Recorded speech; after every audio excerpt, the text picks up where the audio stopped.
Okay.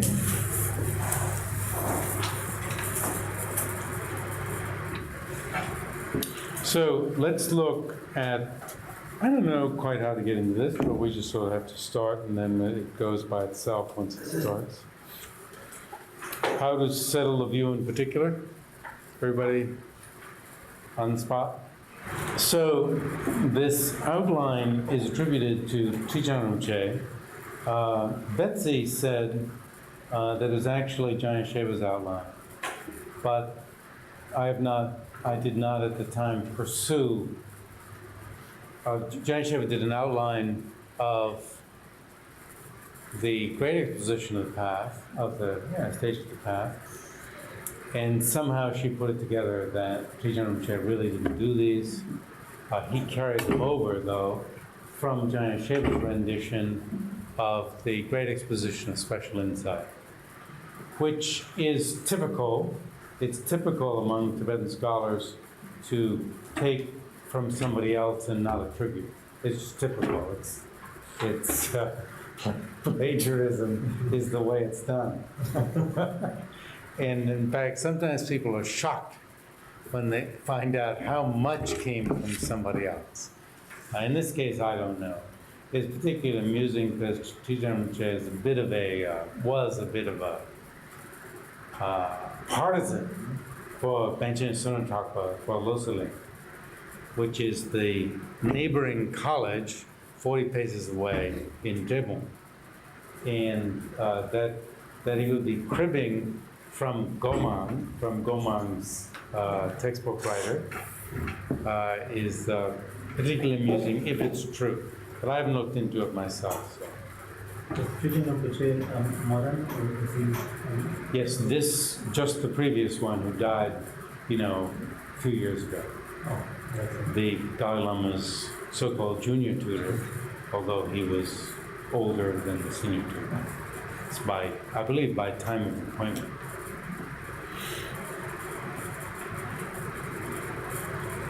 So, identifying afflicted ignorance. So we were searching for going and not finding it. So, and the mind that doesn't find going is, first, there's a correct assumption that going is not findable under analysis. In time, this becomes an inferential consciousness incontrovertibly realizing the emptiness of going and coming.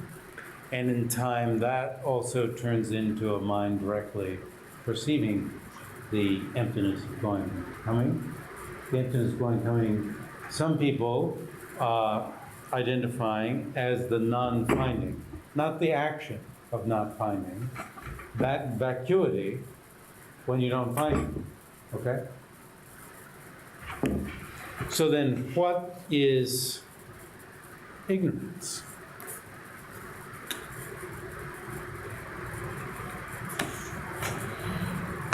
If one's going to develop wisdom, one needs to know its counterpart, ignorance, and so we already have some sense of that. The sense that we ourselves, other people, objects, and so forth are findable. And you don't know how much to specify it under such analysis. Under analysis, if you looked into it, they'd be there. Something like that. You couldn't say, we don't innately conceive of going as being findable either on the agatam, the gamyamanam, or the gatam. But we innately conceive it to be findable. Right? Innate. We take it to be true. Take it to be point outable. So one might, upon analysis, conceive of it to be findable on the gamyamanam. Let's hope. But you might find it findable somewhere else too. Present going, findable somewhere else. But that would be upon analysis. It wouldn't be something that you just conceived of or took to be the truth without analysis, and that animals, you know, these innate misconceptions have to occur even in animals. So we have to be able to describe it in such a way that it isn't, or we have to eliminate those misconceptions that you get just from going to school, or from looking into things, analyzing. First, although desire and so forth are in a class contrary to knowledge, now, what's ignorance? Ma-rikpa in Tibetan, non-knowledge. Avidya in Sanskrit, avidya, the negative of knowledge. So, is it just the absence of knowledge of reality? Is that what ignorance is? They're going to say no. It has to be an active, it has to be non-knowledge of reality, of emptiness, and it has to be an active misconception of the opposite of emptiness, that things do inherently exist. It can't just be the darkness, which is the absence of knowledge. I mean, it is that. It's obscuration, but it's also an active misconception, okay? But active misconception, what does that entail? It can entail a lot of analysis. It has to be an active, I think when you get down to it, assent to the false appearance of objects.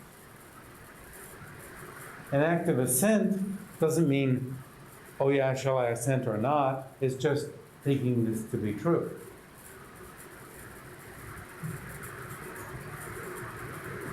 The definition of consciousness is clear of knowing. It is a consciousness, right? Right, so it's often said, there's a debate, is avidya vidya? Is marikpa rikpa?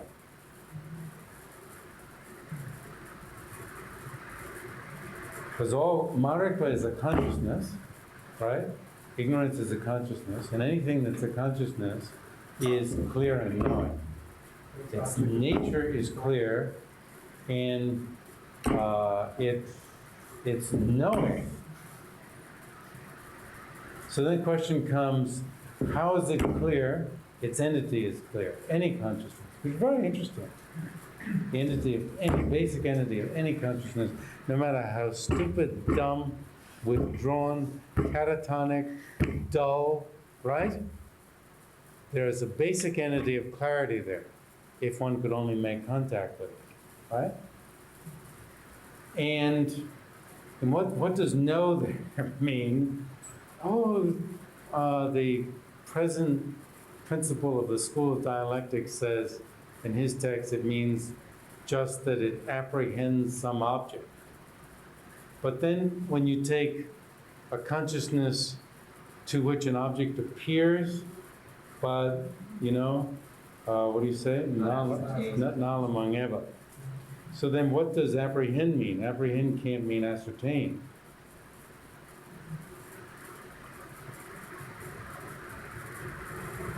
But it's a profound essential that every consciousness is luminous and knowing. Even avidya. First, so although desire and so forth means all of the other afflictive emotions except ignorance, are in a class contrary to knowledge, they are not chief, because it's ignorance that's at the root of desire, hatred, and so forth.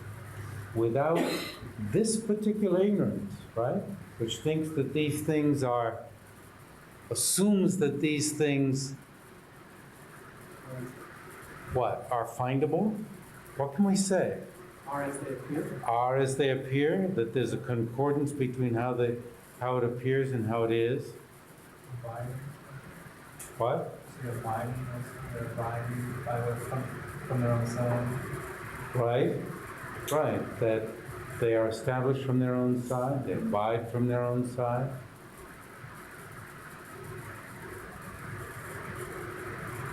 That's at the root of all of the mess. But that ignorance is not at the root of faith, of compassion. Faith and compassion may be mixed.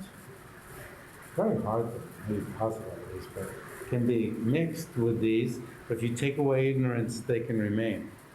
Faith, compassion, so forth. Whereas with afflictive desire, hatred, enmity, jealousy, whatever, if you take away ignorance, their very foundation is gone. Second, though in general, ignorance is posited as the mere opposite of knowledge, non-knowledge, right? Avidya, marikba.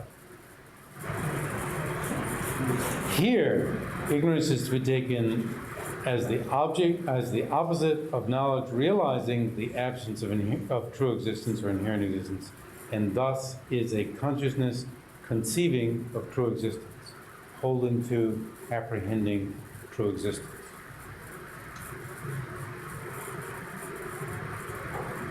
And that can only be a mental consciousness. To the sense consciousnesses, all of them are imbued with this false appearance of objects, as if they exist in their own right. But it is said that it's only the mental consciousness that assents. Okay.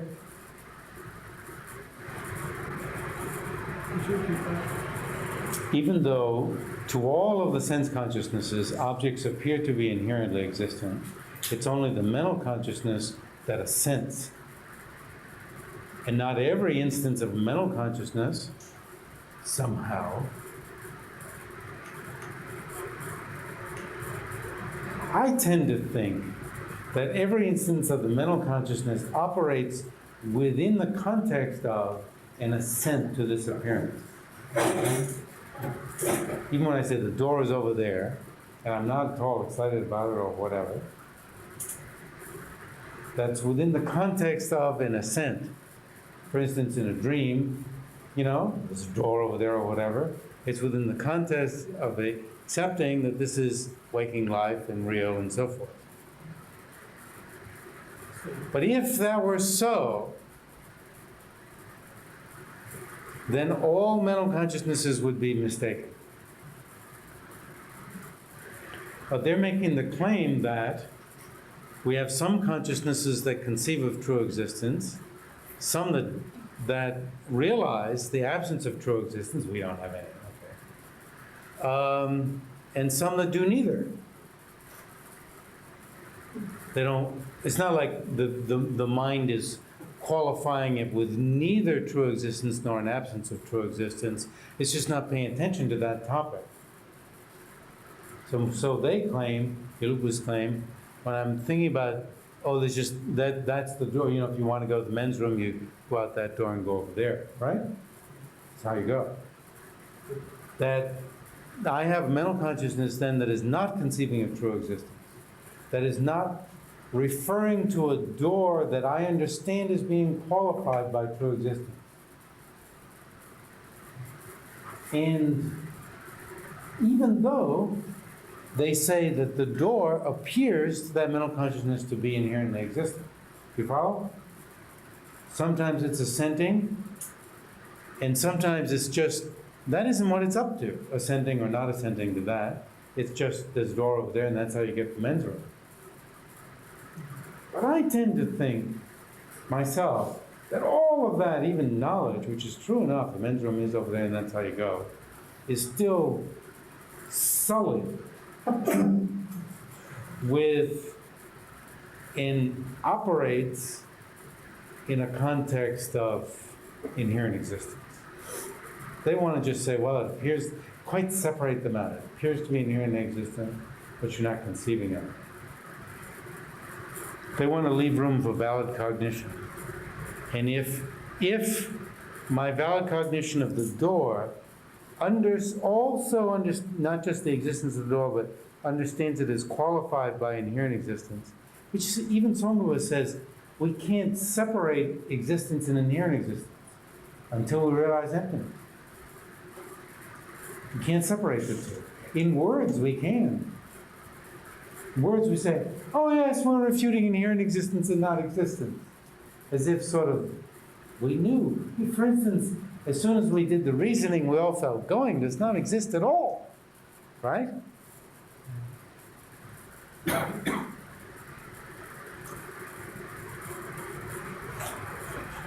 So Tsong-kha-pa himself says, it's sort of like we can't consciously separate out the difference between existence and inherent existence, and yet we have consciousnesses that validly realize the existence of the door. Do you follow? We don't have a valid consciousness that realizes that the existence of the door is not inherently, doesn't inherently exist, or is only conventionally existing. But he says we do have a valid consciousness that knows the existence of the door. In a way, you have to say he's right. Because, to get to the men's room, that is the door, and so forth and so on. Practical level of some sort. But if I bang my head into the door as I'm trying to get out the door, which is easy enough to do, I'm immediately pissed off at the door, right? Is all the conception of inherent existence sort of newly or again sort of come with respect to the door? It could. So on some sort of subtle level. I don't know. So anyway, you can see why some people would say all thought has to be stopped. All thought.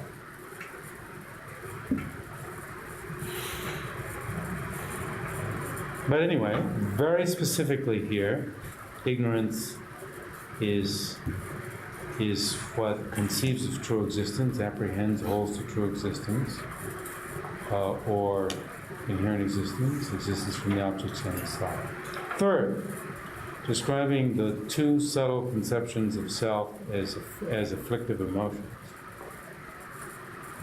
Two subtle conceptions of what does self mean? Inherent existence. Okay? You gotta just know what to plug in. Self doesn't mean person here. Self in general, we already said, right? There's a synonym. Did we say in this class? There's a synonym. Self, I, and person are synonyms. So, da, na, and kansa are synonyms. But in the context of the term selflessness, self means the object of negation. That you refute in terms of persons and other phenomena. Okay? Thus you get two conceptions of self. Now we tend to think immediately of other phenomena as, something other over there, but other means like mind, body, okay? They're all other than the person. The person self means the same thing. And sometimes personal self is designated depends upon form, sometimes mind, sometimes feeling, sometimes this and that. Okay. Sorry, Jimmy, here. That's okay. No, but it just seemed interesting that, in terms of this argument, if you're trying the object of negation, presumably it's not associated with, if I read it correctly, that any of these factors are considered part of the selflessness of phenomena, right? Even the eye and the nose and the ear and everything. It's not part of this negation of the self. The self is the... Right. You first realize, very good point, very good point. You first realize the selfness of person, and then you apply this to other phenomena, such as mind and body. But mind and body are the basis of designation of the person. So are you, in the beginning, getting a sense of the inherent existence of the person that is not the inherent existence of the body or the inherent existence of the mind? Yes. Even though the person is not some separate entity from these.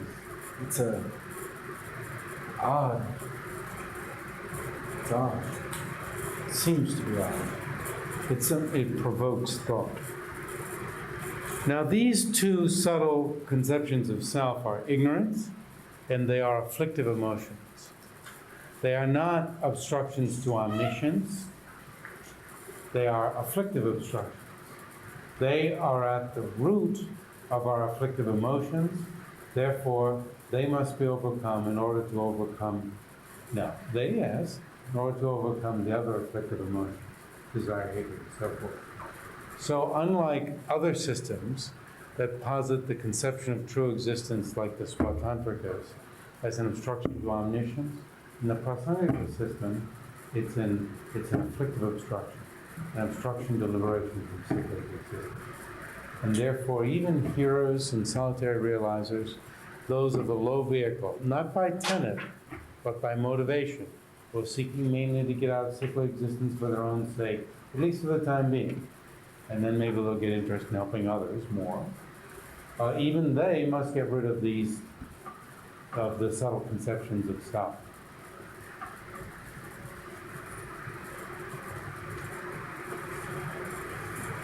Fourth, how ignorance superimposes what sort of inherent existence? Well, we've been talking about that. Fifth, a detailed description of conception of self. Explanation of themselves twofold. We've just been talking about that. Even though the two conceptions of self have the same subjective aspect, that means conceiving of inherent existence. They're differentiated by way of the object that they are misconceiving to be inherently existent. So misconceiving the person to be inherently existent is one thing. Misconceiving your mind. Who is the you that owns the mind? My mind. My body. There are gross conceptions of self, of the person as substantially existent. There's a more subtle conception of the person as inherently existent. Okay, but here we're talking about conception of self, inherent existence of persons, such inherent existence of phenomena. So, are there two roots of cyclic existence?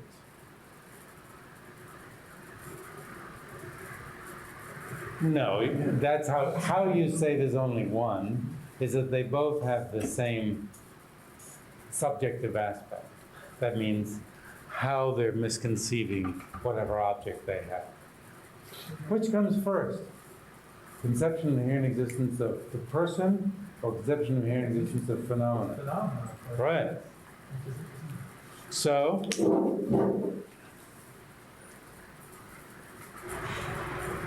conception of the self of phenomena, such as mind and body, leads to a conception of self of persons.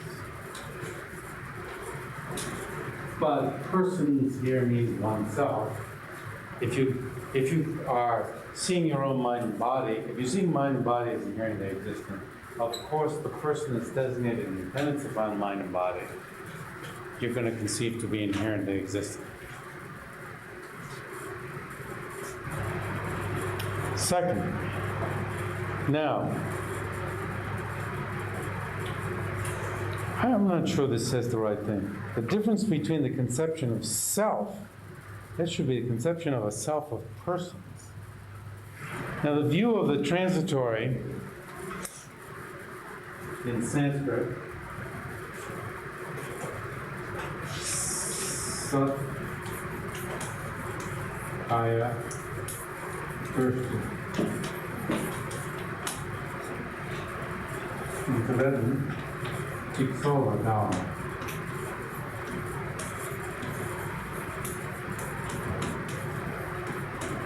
Jigsaw Dao.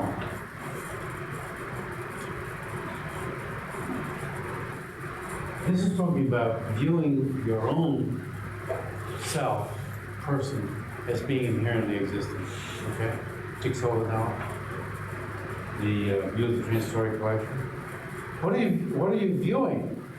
Are you viewing the transitory collection means mind and body? They're things that disintegrate.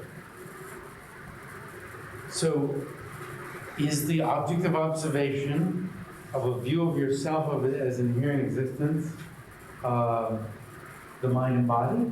It seems to be by the very term. You follow? Whereas the claim, you look what claim is, as opposed to this ancient Sanskrit term, that it is the person designated in dependence upon the jigsaw is being viewed to be inherently existent. Now, jigsaw Dao or Tsong-kha-pa or view transitory collection applies only to yourself, whereas the conception of a self of persons applies to both yourself and others. That's the difference between jigsaw and Tsong-kha-pa, right? Conception of a self of persons. Tsong-kha-pa. So I can have Tsong-kha-pa with respect to you, right? But not jigsaw Dao. It's just how the term is used. Big deal, huh? But you have to keep it straight. Jigsaw.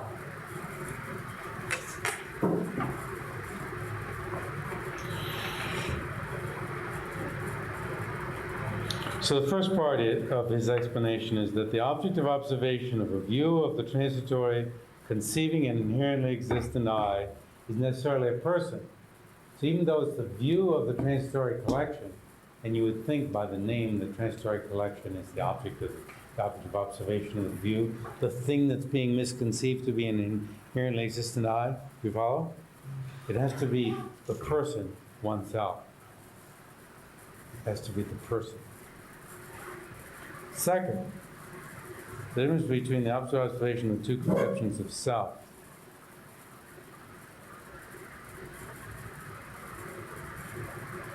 What this section must be saying that of self persons is person, is the object of observation, and that of self phenomena is anything else. From mind and body to chairs, tables, and so forth. Showing that this identification of the ignorance conceiving true existence is asserted by the superior father and his spiritual son. The superior father, Nagarjuna, and his spiritual son, Aryadeva. Here. Superior being Pakva, Aryan, one who is elevated, right? Elevated by perceiving emptiness directly. That's when one becomes an Arya, a superior. Not by being born as a blonde-headed, blue-eyed, West Nordic type. Okay, afflicted ignorance is the root of revolving in cyclic existence. The innate conception of self. What does self mean?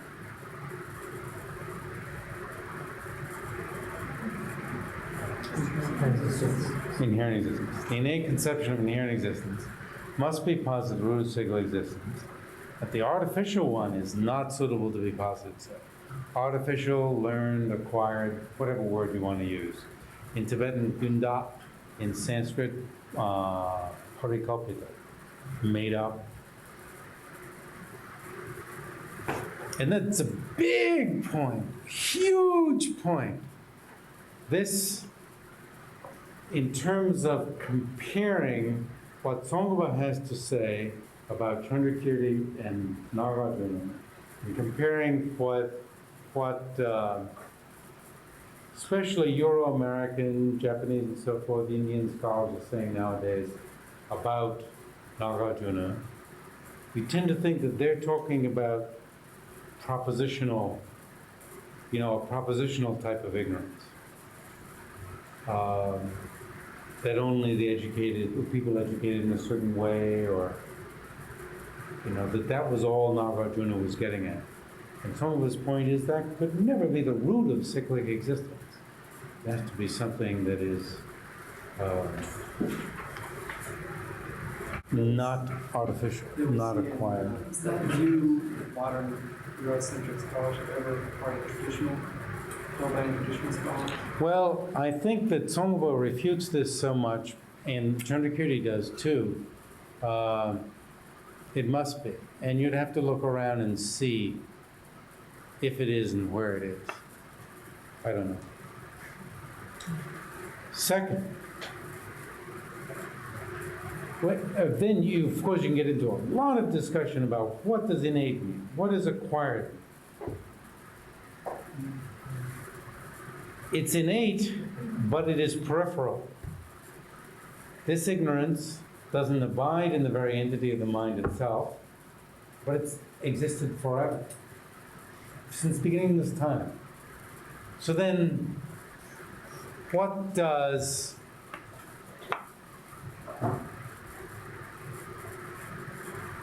that it doesn't abide in the nature of the mind mean? If it doesn't mean, was there beginninglessly? Because it's been there beginninglessly. And they can get rid of it. One can get rid of it. Rise together. It's separable from the mind, from the basic entity of the mind. Sempi rangshin lama shukpa. It doesn't dwell in the nature of the mind.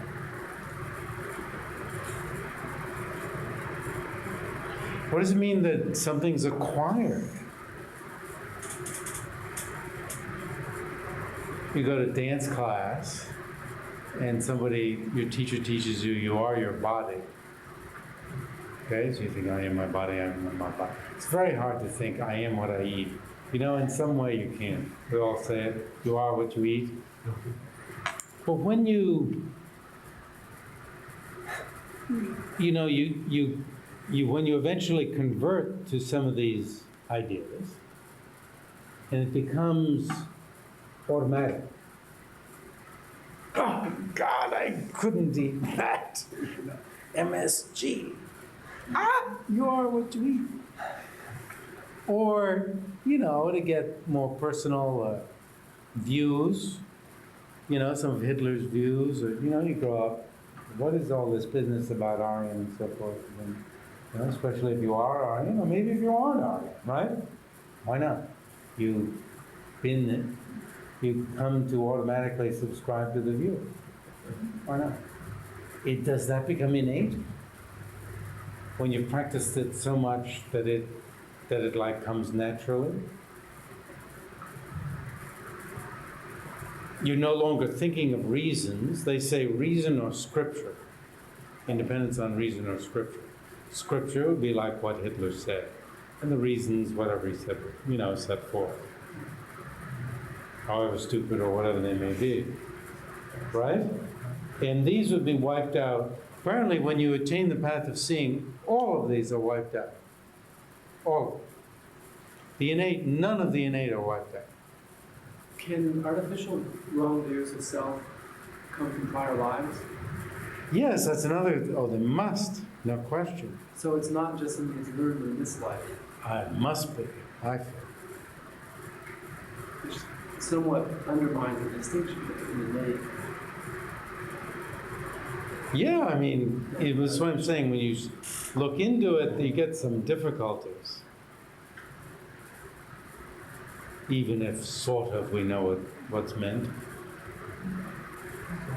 Is anything is innate besides the conception of true existence? Is everything else? Oh no, apparently there's desire and hatred and so forth, that's innate. But the innate gets so tumbled and mixed up with the artificial, it seems. It doesn't really seem that the artificial is some so distinct class. It's certainly it's said that you can train in hatred and so forth to the point where that becomes natural. But is it innate? It's artificial, trained to the point where it's, then we're going to make a difference between like natural, it's become, Second, I don't want to use the word automatic, because that's sort of from this century or from the last century. I want to use a, It's more habitual. how about calling it second nature? You train in hatred until it becomes second nature. We said that. yes. Compassion is built on natural feelings that we have for people who are close to us. But then by training, it's extended to others. But it's trained to the point where it certainly becomes natural. It's not like it's, oh, you have to think for a minute. Oh, yeah, people like us do, but it's just there. Oh, that's interesting. Well, because those compassion and so forth accord what? With the truth. Whereas conception of inherent existence and all of those afflictive desires, hatred and so forth don't accord with the truth. And thus their foundation, it said, is weak. But weak doesn't mean they haven't existed beginninglessly. Even there's a line from Nagarjuna's Precious Scarlet, Dongyi Nyingje Ningbo-jen. And some people have taken that to mean emptiness, which has an essence of compassion. But Gyaltsab, for instance, comments on it as Dongyi Tang Nyingje Ningbo-jen Ki Lam, a path which has an essence of emptiness and compassion. But I think it has to be, from the nature of emptiness.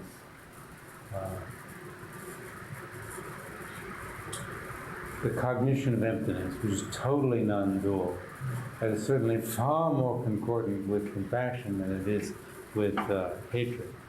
But anyway, since the innate mode of apprehension does not involve the artificial one, I could. Stopping only the artificial mode of apprehension doesn't help. Well, come on, give me a break. It helps. It even helps in removing the root of single existence, because it gets you closer.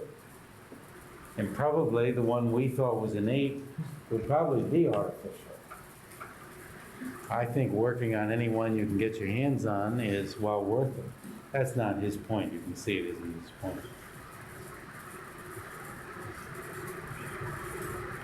It would be very absurd if through merely refuting the referent object of the artificial conception, the innate afflictions were overcome. Right. Refuting that Aryans were the superior race, would get you over, the conception of the inherent existence of persons. But if you had it, it would be a great help. And this, of course, gets carried over into all sorts of cultures, right? That wasps are superior, that Jews are superior, that, you name it. Having some sort of superior intellectual or artistic, whatever. Both view the transitory in ignorance and ignorance of the root of cyclic existence. There are not two roots of cyclic existence. I say ignorance has two forms. View of the transitory is ignorance has two forms: conception of self of person, conception of self of phenomena. Within conception of self of persons, there are two forms: conceiving yourself to be inherent in existence and conceiving others to be inherent in existence. Getting straight terminology, as opposed to anything of profound meaning here, right? So considering the view of the transitory is considering the view of others as permanent? Just oneself. What is the difference between self and view of the transitory? View of the transitory is only oneself, whereas view of the conception of self of persons could be either oneself or others. So transitory refers to this. Yes, jigsaw. Jigsaw about. Sat kind of. Sat comes out as jig. Sat comes out in many ways into Tibetan, very helpful. That you see Sanskrit pundits choosing or helping to choose different words in Tibetan. Yoruba, Demba, existent, true. Showing the conception of true existence, the root state of existence. How to understand the stages of production of afflictions from Dharmakirti's commentary. Let's turn to that. Page 50. Even though it's Dharmakirti and he's not Suratvya Prasangika, his statement here is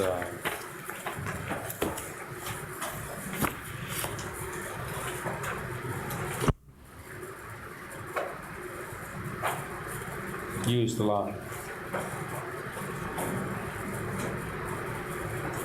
And you don't have to necessarily give it the meanings that would be appropriate to this system.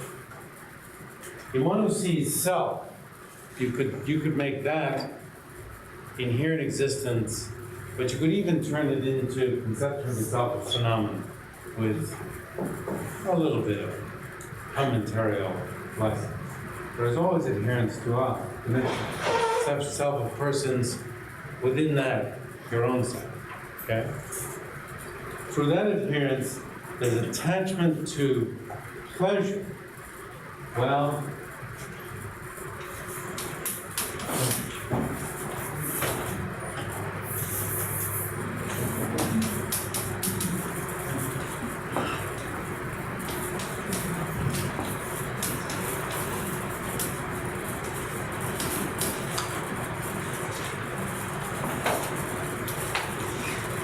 and dislike of pain. Through attachment, faults are obscured.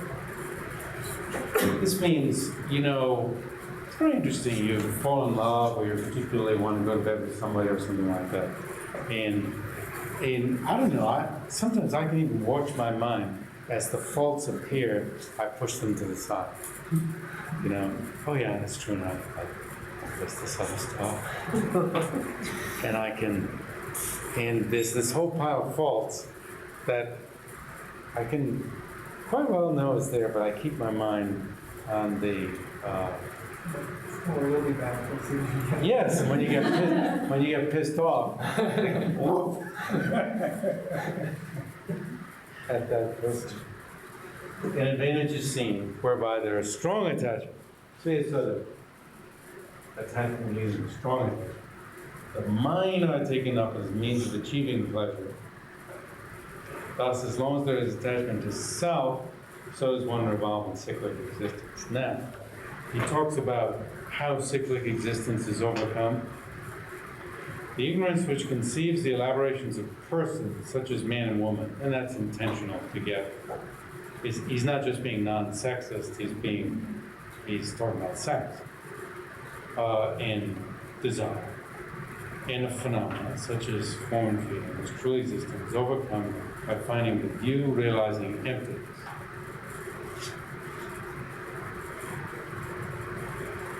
When that ignorance is overcome, one overcomes the conceptuality, which is the improper mental application superimposing signs of beauty, ugliness, and so forth upon observing the objects of the conception through existence.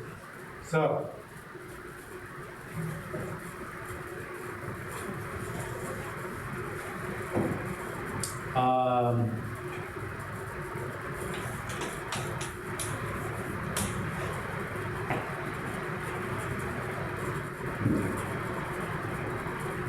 the Dalai Lama often says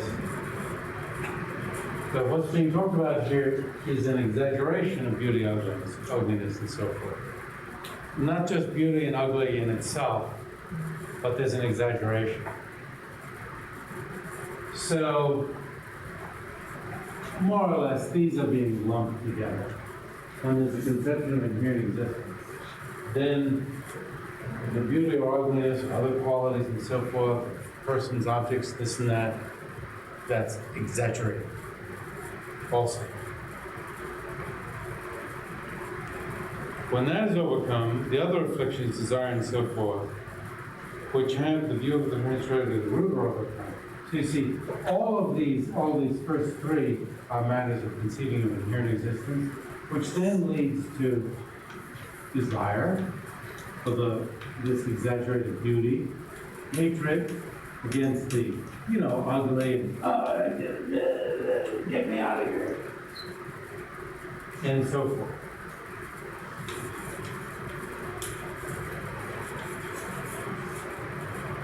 So this step is really what I'm pointing out. Is that going to imply that the sort of more subtle discrimination of beauty and ugliness is not necessarily affliction. Right. That, relatively speaking, there's beauty, ugliness, and so forth. But then we exaggerate it.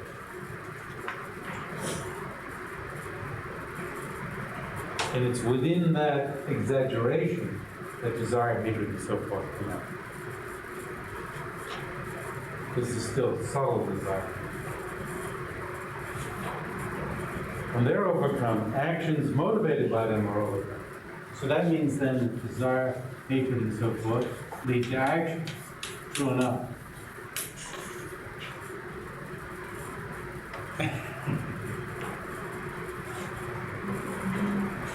When they're overcome, carless birth and cyclic existence impelled by actions is overcome. Actions establish predispositions in the mind for rebirth and cyclic existence and the undergoing of, all sorts of events of pleasure, pain, and so forth. And then those predispositions lead to rebirth in cyclic existence.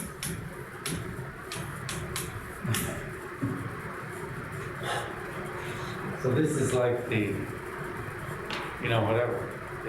the sequence. And this sequence is reflected upon a lot. So if you realize emptiness, then the exaggeration of beauty and ugliness stops, which thereby stops desire and hatred, which thereby, these actions are afflictive actions, okay? They're non-virtues, etc. Which stops the depositing of counterproductive predispositions, which stops well, you still have a hell of a lot of predispositions from before, so you have to know the process of how one takes rebirth in cyclic existence, which is that without the conception of inherent existence, desire and hatred operating, no matter how many predispositions you have for rebirth and cyclic existence, you will no longer take rebirth. So you see, Narvardhuni himself, I don't know what chapter this is. It's chapter 18. Good. By removing, you see, actions and afflictions, there's liberation. So then where do actions and afflictions come from? Actions and afflictions arise from conception. Conception here means improper mental application, which is step number 3 here. Improper mental application. Very interesting.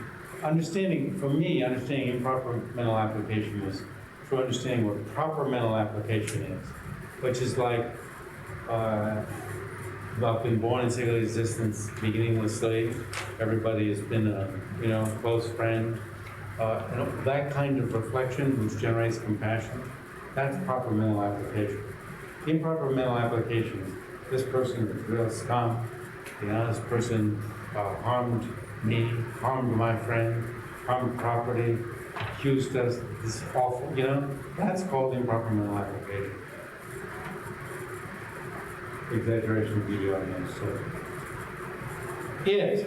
Improper mental application, arises from fictional elaborations.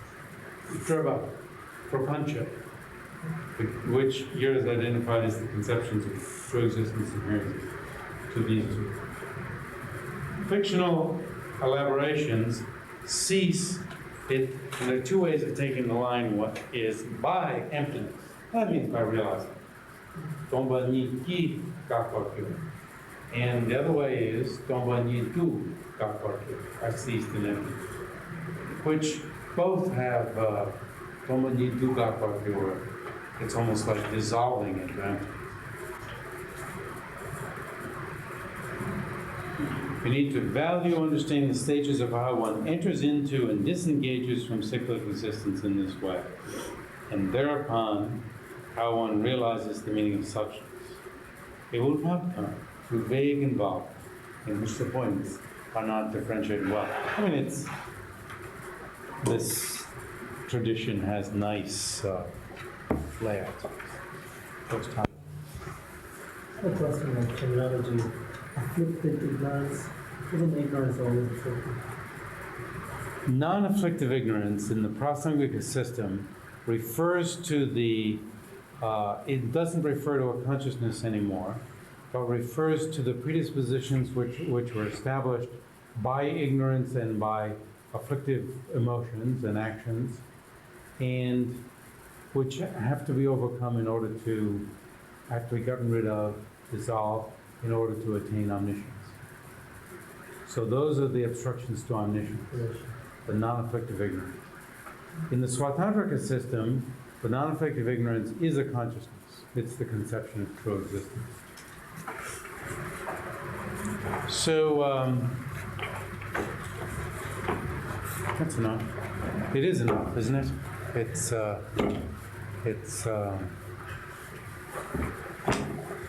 Remember the Dalai Lama sitting on his platform, throne, whatever. Isn't there a difference when you know, there's this watch that you just see in a store, and you begin to notice its qualities. You're exaggerating its qualities. Then there's also when you buy it and it's mine, there's another level of exaggeration that sets in. So you see, people are watching their minds and thinking about these levels of exaggeration. It's so interesting when you really want something. It's sort of like everything will be all right as soon as I have it. As soon as you have it, you're looking for something else. You know? With that mind, it's... so next time, you have the assignment, Illumination 175 to 183. And then Betsy Knapper's book, Emptiness, Independent Arising, 168 to 215. And 284 to 400. Anyway, we'll go on.